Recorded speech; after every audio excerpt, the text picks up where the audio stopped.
Bonjour à tous et bienvenue. Aujourd'hui, nous allons aborder le thème de la levée de fonds auprès d'un fonds de private equity en Afrique. Comment réussir? Vous êtes un entrepreneur, vous êtes une start-up. Comment réussir votre levée de fonds auprès d'un fonds de private equity en Afrique? Le premier point, c'est de savoir à peu près que vous avez plusieurs natures de fonds de private equity. Donc, vous avez les fonds qui sont initialement les fonds qu'on appelle les fonds de capital risque ou de capital amorçage, donc qui sont les fonds qui investissent dans des startups ou dans des entreprises naissantes. Donc, ça, c'est une catégorie de fonds. Vous avez une deuxième catégorie de fonds qui sont les fonds de capital développement. Ce sont les plus courants en général en Afrique, de manière générale. Donc, vous êtes une entreprise établie, vous voulez vous développer, vous voulez atteindre un certain niveau de développement. Donc, vous avez les fonds de capital investissement, capital développement qui vont vous accompagner. Après, vous avez d'autres types de fonds, mais qui sont un tout petit peu plus, un peu rares hein, sur le continent. Donc, des fonds très, très spécifiques, des fonds de capital retournement, des fonds, par exemple, ce sont des fonds qui vont se spécialiser dans des situations difficiles d'entreprise à retourner. Vous avez des fonds également qui sont dédiés à tout ce qu'on appelle soit le LBO, donc rachat par effet de levier, ou même des fonds totalement dédiés à ce qu'on appelle le MBO, Management Buyout, donc des fonds qui se spécialisent dans l'accompagnement de sociétés qui vont être rachetées par les collaborateurs. Mais nous allons ici nous concentrer sur les deux premiers types de fonds qui sont les plus courants, donc les fonds de capital amorçage, capital risque, donc qui prennent des entreprises et startups, et les fonds de capital développement. Ça, c'est la première grille d'analyse. Deuxième grille d'analyse, ce sont les objectifs du fonds. Aujourd'hui, nous avons une tendance qui se développe un peu de plus en plus dans le monde, et notamment en Afrique, qui sont ce qu'on appelle les fonds d'impact. Donc, les fonds d'impact, ce sont des fonds qui ressemblent à des fonds de private equity, mais dont l'objectif, bien entendu, c'est pas de donner, c'est pas des fondations uniquement, c'est pas des fondations, donc l'objectif n'est pas de donner de l'argent à fonds perdu. L'objectif est d'avoir un objectif et d'avoir un impact social avec l'investissement.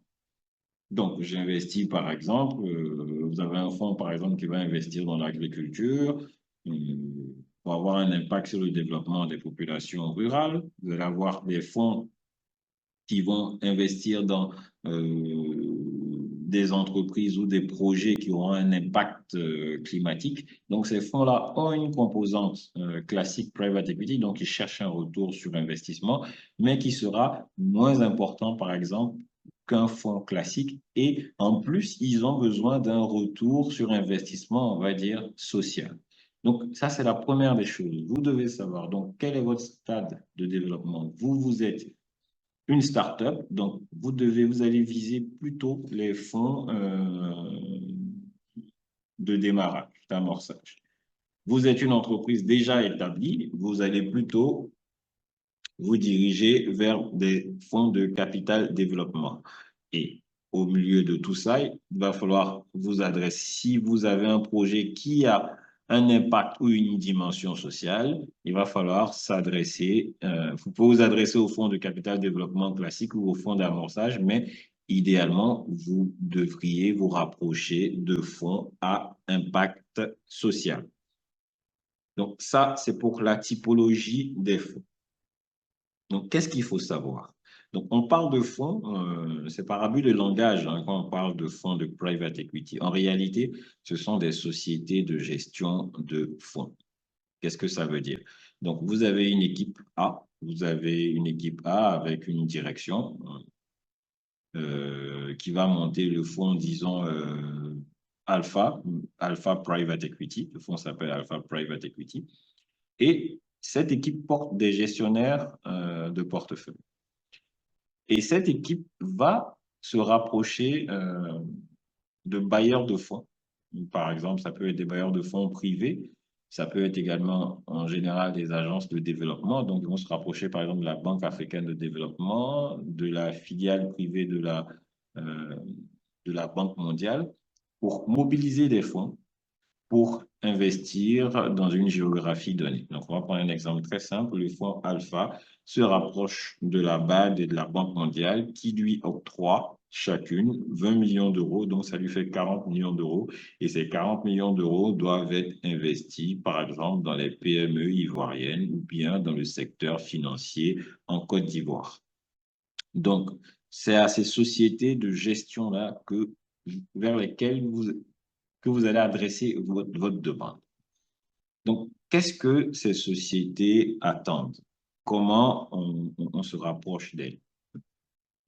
Idéalement, vous allez devoir monter un dossier.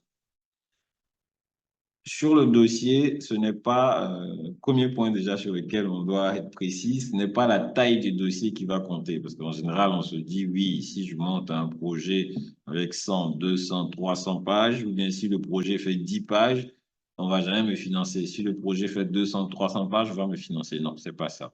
Ce sont des informations clés dont le fonds a besoin. Et plus ces informations seront accessibles dans un document court et simple, plus vous aurez de chances de mobiliser vos fonds, plutôt que d'aller faire un document qui est très long, qui est indigeste, que vous ne comprenez pas, qui sera incohérent et qui va réduire vos chances d'avoir du financement. Donc, quelles sont les informations dont ces investisseurs professionnels ont besoin?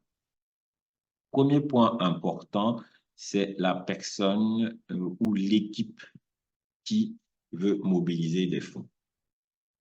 Parce qu'un projet s'appuie avant tout sur une équipe ou sur un promoteur qui a avec lui une équipe. Vous pouvez avoir le meilleur projet si derrière la personne qui lève les fonds n'a pas certaines compétences ou n'a pas une certaine moralité ou a une très très mauvaise réputation, ou dernier point, qu'il y a une personne, par exemple, politique, il sera très difficile pour vous de lever des fonds. Donc, première des choses, qui vient lever des fonds? Donc, le promoteur principal. Deuxième point, qui va dans le sens du premier point, l'équipe. Il est important. Les fonds, en général, n'aiment pas ce qu'on appelle les one-man show, où on a une seule personne qui réfléchit à tout et qui fait tout. Ça, c'est un facteur de risque pour un fonds. Donc, idéalement, il faut avoir une équipe derrière et pas une équipe juste d'exécutants, mais une équipe qui donne son avis, une équipe compétente qui pourra porter le projet. Donc, vous voyez que je mets le point de l'équipe en premier parce que c'est le plus important. Et ensuite, on reviendra au marché. Donc, premier point, l'équipe. Deuxième point, bien entendu, quel est le projet que vous avez? Donc, expliquez un peu quel est votre projet. Point très important, expliquer comment vous allez gagner de l'argent. Parce que ça, c'est un point qu'on ne voit jamais. On fait un projet, on met énormément d'informations, mais comment vous comptez gagner de l'argent? Ce sont des points importants. Comment vous comptez gagner de l'argent? Comment vous comptez également gérer les facteurs de risque? Comment vous comptez gérer la concurrence? Ça, c'est le point le plus important. Les fonds, qu'ils soient des fonds impact ou des fonds sans recherche d'impact social, veulent gagner de l'argent. Donc, une fois qu'on a dit l'équipe, qui vous êtes, comment vous allez gagner, qu'est-ce que vous voulez faire et comment vous allez gagner de l'argent. Ensuite, vous allez présenter ce que vous avez déjà fait. Ça, c'est un point très important. Qu'est-ce que vous avez fait? Parce que vous ne pouvez pas venir de nulle part et expliquer que vous allez gagner. C'est ce qu'on voit souvent, hein, que vous allez gagner dès la première année, multiplier le chiffre d'affaires par 10 fois 20 fois 30. Non. On va s'appuyer d'abord, avant de passer aux projections financières, sur ce que vous avez fait. Si vous êtes une entreprise existante, c'est sur la base de ce que vous avez réalisé en tant que chiffre. C'est sur cette base que le fonds va s'appuyer, parce que n'oublions pas, en général, en fonction des produits des fonds, mais les fonds investissent en général en actions et ne prennent pas de garantie. Donc, on va s'appuyer sur ce que vous avez fait. Donc, quels sont les chiffres actuels? Si vous êtes une start-up, maintenant que vous venez de démarrer le projet, il va falloir montrer individuellement, c'est pour ça qu'on parlait de l'équipe et du promoteur, ce que vous avez déjà réalisé dans vos projets antérieurs. Et sur le projet actuel, qu'est-ce que vous avez démarré? Parce que vous ne pouvez pas venir avec une feuille blanche, demander à un fonds de mettre de l'argent, de prendre tous les risques et vous ne faites rien. Non. Qu'est-ce que vous avez déjà fait? Donc, c'est sur la base, encore une fois, je me permets de répéter, c'est sur la base de l'existant, que vous soyez une start-up ou une entreprise développée, que le fonds va s'appuyer. Et enfin, vous allez mettre les projections. Quelles sont vos projections? Où est-ce que vous allez avec l'argent que le fonds va vous octroyer, l'argent que le fonds va investir dans votre projet? Quels seront les retours attendus? Là, bien entendu, il faut être réaliste. Si vous mettez des retours qui sont fous, votre projet ne sera pas pris au sérieux. Bien entendu, je ne sais pas si je l'ai dit au départ, bien entendu, il va falloir parler du marché, de la concurrence. Ça, on peut le mettre dans les facteurs de risque. Comment vous allez faire pour gérer la concurrence? Comment vous allez faire pour gérer les risques de marché? Comment vous allez faire pour gérer l'environnement réglementaire et tout? Donc, voilà en synthèse. Donc, on va synthétiser. Un premier point, qui vous êtes? Donc, vous qui venez lever des fonds, qui vous êtes? Quel est votre background? Quelle est votre équipe? Comment vous comptez gagner de l'argent? Comment vous comptez gérer la concurrence? Comment vous comptez gérer tous les facteurs de risque pour pouvoir gagner cet argent finalement? Ensuite, qu'est-ce que vous avez déjà réalisé sur le projet, vous déjà individuellement, sur ce projet précis? Et si vous êtes une entreprise à distance, quels sont vos chiffres historiques? Qu'est-ce que vous avez déjà fait? Et enfin, tout ce qui est projection. Donc, voilà, en fonction des fois, on peut vous demander d'autres éléments et tout, mais de manière précise, voilà ce qu'on veut voir pour savoir si on peut, oui ou non, investir avec vous. Donc, voilà ce qu'on voulait partager avec vous sur cette partie, lever des fonds auprès d'un fonds de private equity en Afrique. Nous restons à votre disposition pour toute question sur info@thierrygroup.com. Merci bien et bon courage.